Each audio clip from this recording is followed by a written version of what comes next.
नमस्कार साथियों, मैं हिमांशु सिंह। आप देख रहे हैं UPNewsClick.com की खास सीरीज गांव गली। आज हम आए हैं सुल्तानपुर जनपद के विकासखंड कोड़ेभार के ग्राम सभा फुलौना में। यहाँ पे हमारे साथ बात करने के लिए मौजूद है इस ग्राम सभा के ग्राम प्रधान पति और प्रतिनिधि के रूप में भाई साहब। हम इनसे जानेंगे इनके गाँव के विकास के बारे में और तथा उनसे जुड़ी समस्याओं के बारे में। भाई साहब का बहुत बहुत स्वागत है। सर्वप्रथम अपना नाम बताएं। मनोराम जी, जब लॉकडाउन की शुरुआत हुई, कोरोना काल लगा, शहर से चल के प्रवासी मजदूर गांव की तरफ आए, तो लगभग कितने प्रवासी मजदूर आए थे ग्राम सभा में? लगभग 50 आज में थे। 50 प्रवासी मजदूर आए थे। तो 50 जो आए थे तो उनको रोका कहाँ पे गया था? स्कूल में, प्राइमरी पाठशाला में। प्राइमरी 50 को रोका गया कि कुछ को होम नहीं, क्वारंटाइन? कुछ तो जैसे होम क्वारंटाइन थे वो, और कुछ जैसे विद्यालय में रुके हुए थे। जो कितने लगभग विद्यालय में रुके थे? लगभग 20। जो 20 विद्यालय में रुके थे प्रधान जी, उनको खाने के लिए और ठहरने के लिए क्या व्यवस्था कराई गई थी? उनको खाने के लिए जैसे पूरी व्यवस्था थी। हमारे यहाँ खरसों जैसे ग्राम सभा लगता है, जैसे ये नया पंचायत है तो खरसों भी आता है, तो वहाँ पे जैसे पूरी खाने पीने की व्यवस्था थी। वहाँ से खाना पीना आ जाता था, उन्हें पूरा मिल जाता था। चारपाई वगैरह, बिस्तर वगैरह टोटल इनका व्यवस्था किया गया था प्राइमरी पाठशाला में। वहीं पर अपना उनका रहना, नहाना धोना, खाना पीना टोटल वहीं पर होता था उनका। तो विद्यालय का तो भी बराबर सैनिटाइज भी किया जा रहा? जी, साबुन तेल ये सब? जी, सब सारी चीजें दी गई। और जो कुछ को होम क्वारंटाइन किया गया, टोटल 50 थे मान लीजिए, 50-60 जो भी आए, क्या उनको राशन किट उपलब्ध हो पाई थी? मिल पाया था। कितने को? लगभग सारे को? 40 लोगों। 1000 की राशि? हाँ जी सर, 1000 की राशि तो कुछ ही आदमियों को मिला था, जो जैसे कि वो रेल वगैरह से आए हुए थे उनको। चलिए बात करते हैं प्रधान जी हम रोजगार को। कोरोना काल हुआ, लॉकडाउन लगा, आज पूरा विश्व कोरोना जैसी वैश्विक महामारी से जूझ रहा है। अभी ना कोई वैक्सीन ना कोई उपचार हुआ।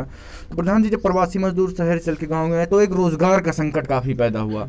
तो जो प्रवासी आए थे, हम प्रवासियों की बात कर रहे हैं, गांव के लोगों की नहीं, जो प्रवासी शहर से चल के आए थे, उनमें से जो इच्छुक थे तो उनको रोजगार किस तरीके से ग्राम सभा में मुहैया कराया गया? सर ऐसा था, नरेगा के तहत से उनको रोजगार दिया गया था। कुछ तो जैसे करने को राजी थे, कुछ नहीं थे, कुछ किए। ऐसा नहीं था, उन्होंने जैसे जिसको रोजगार चाहिए था, करने वाला था, वो सक्षम था, तो वो कर रहा था अपना। जैसे कहने मतलब उनको दिया गया था रोजगार। प्रधान जी, गांव को सैनिटाइज कितनी बार कराया गया है?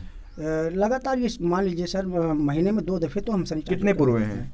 हमारे यहाँ 4 पुरवे हैं। 4 पुरवे हैं, 2 महीने में 2 बार सैनिटाइज कराया जाए। प्रधान जी, हम कल भी आए थे ग्राम सभा में। आज जब हम 2-4 लोगों से कल बात हुई थी तो उन्होंने ऑन कैमरे और ऑफ कैमरे सब हमारे पास साक्ष्य भी है। प्रधान जी, उन्होंने बताया कि सैनिटाइज नाम मात्र का हुआ था, ब्लीचिंग पाउडर चूने सिर्फ छिड़काव किया गया। जैसे सर जो दवाइयाँ मिली हुई थी ब्लॉक से वो हम लाके छिड़कवाए थे। सफाई कर्मी हमारे यहाँ गुलाब हैं, उनके तहत से जैसे उन्होंने छिड़काव करवाया था हमने। लेकिन गाँव के लोगों ने, 4-6 लोगों ने प्रधान जी यही बताया, जैसे सर कुछ विरोधी, जैसे कुछ ऐसे व्यक्ति होते हैं जैसे ग्राम सभा में, वो जैसे आपका सहयोग करेंगे, कुछ नहीं होते नहीं करेंगे। आप उनके लिए कितना भी कर दे, सब ना के। जी सर, वो होता रहता है, हर ग्राम सभा में ऐसी बातें हैं। जी। लेकिन प्रधान जी, उन्होंने यही बताया, जैसे हमको उन्होंने ये भी बताया कि सफाई कर्मी कभी कभी कदार दिखाई देते हैं प्रधान की, जो खास हैं उन्हीं के यहाँ, मतलब जैसे सार्वजनिक जो नालियाँ हैं 1-2 साफ कर देते हैं, वो सब जगह नहीं पहुँचते हैं सफाई। सर ऐसी बात है जैसे कि वो उनका व्यक्तिगत काम है, वो सरकारी सर्विस कर रहे हैं। जैसे ब्लॉक से उन्हें जितना भी मिलता है वो अपने बेचारे करते रहते हैं। अब उन पे जैसे वो सरकारी, हम 5 साल के लिए कहीं ड्यूटी भी, हम 5 साल के लिए हैं, जैसे उनकी ड्यूटी भी कहीं कहीं लगा दी जाती है। तो हम जैसे 5 साल के लिए हम कितना दबाव, सरकारी सर्विस में उनको जो कहा जाता है वो उतना करते हैं। ये हमारे ग्राम सभा में जैसे गुलाब भाई हैं, अशोक शर्मा हैं, बराबर जैसे कि उनकी ड्यूटियां वो करते रहते हैं न्यूनतम एकदम। प्रधान जी, गांव के कुछ लोगों ने ये भी कहा कि प्रधान जी जो आवास प्लस आया है उसमें से कुछ।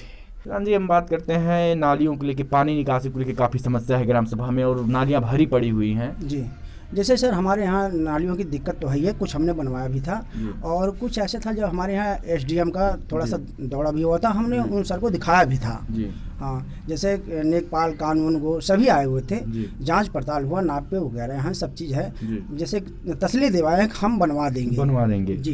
प्रधान जी, रोडों को लेके क्या काम रहा? रोडों को लेकर सर हमारे यहाँ जैसे फुलौना ग्राम सभा में केवल मेन रोड है केवल, और बाकी ग्राम सभा में कोई ऐसा रोड नहीं है, केवल खड़ंजा है बस। जी। प्रधान जी, हम बात करते हैं राज्य सरकार, केंद्र सरकार की जो भी योजनाएं आती हैं वो क्या ग्राम सभा तक पहुंच पाती हैं? उसका लाभ गरीब तबके के लोग ले पाते हैं कि नहीं ले पाते हैं?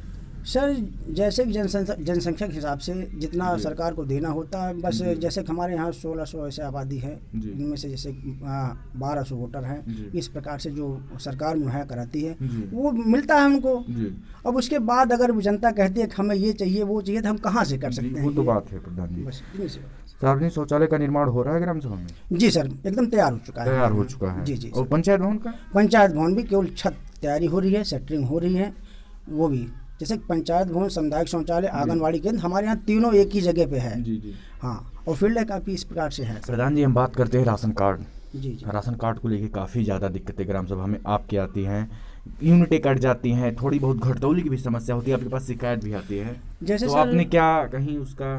सर जैसे राशन कार्ड वाली बात है, जैसे जनसंख्या बढ़ने के अनुसार से, अब मान लीजिए एक परिवार में एक पिता के 4 बेटे हैं जी, और चारों अगर अलग हो चुके हैं, तो इस प्रकार से अगर इतनी आबादी है, तब वो चारों बेटे कहते हैं कि हमें भी बनना चाहिए, हमें भी, हमारा भी राशन कार्ड, हमारा भी। अच्छा, शादी हो गई, वो मियाँ बीवी अलग हो गए, अब वो भी कहते हैं हमारी बननी चाहिए। अब जब पहले से ही जुड़ा हुआ है उस राशन कार्ड में, प्रथम राशन कार्ड में उसके पिता के साथ नाम जुड़ा हुआ है, अब इतनी जल्दी तो हो नहीं सकता है। तो अनेक प्रकार से ऐसी प्रकार से समस्याएं हैं जो कि वो पूरा नहीं हो सकता। अच्छा, यूनिट की बात है, जनगणना के आधार पे हर ग्राम सभा में उतनी ही यूनिट मिलती है, एक मानक होता है, मानक होता है जी। कुछ जी, अब मान लो ज्यादा अगर हो जाती है तो ऑटोमेटिक कटने लगती है, वो तो कटने लग जाता है सर। जी चलिए ठीक है, बहुत बहुत धन्यवाद। ये थे ग्राम सभा फुलौना के प्रधान पति और प्रतिनिधि के रूप में भाई साहब, इन्होंने अपने गांव के विकास के बारे में बताया।